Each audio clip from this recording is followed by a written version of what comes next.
Noé était ivre, Abraham a menti, Jacob a triché, Moïse a désobéi, David a tué, Pierre a renié Jésus, Paul a persécuté les chrétiens. Tous ont commis de graves erreurs, mais tous ont été justifiés par Dieu.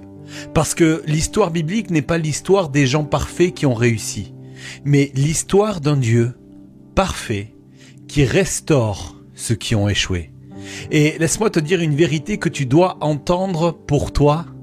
Dieu n'appelle pas des personnes parfaites. Dieu appelle des personnes imparfaites à se repentir et à changer. Si Dieu choisissait selon la perfection, il n'aurait choisi personne. Mais Dieu choisit selon le cœur, selon la disponibilité, selon le oui que tu lui donnes. Et regarde comment Dieu agit. Le menteur est devenu le père de la foi, le tricheur est devenu Israël, le meurtrier a écrit des psaumes qui guérissent des générations, le renieur est devenu la voix de la Pentecôte, le persécuteur est devenu l'apôtre des nations.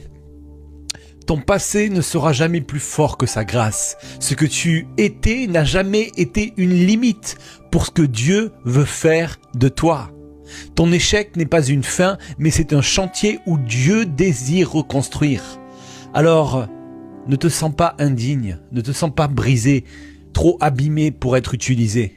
Parce que souviens-toi que Dieu a bâti l'histoire de la foi avec des hommes et des femmes qui n'étaient pas qualifiés, mais qui étaient disponibles. Avant de travailler au travers de toi, Dieu désire travailler en toi.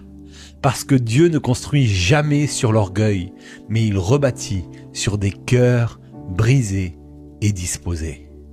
Alors, ne dis plus « je ne suis pas digne », dis plutôt « Seigneur, me voici ».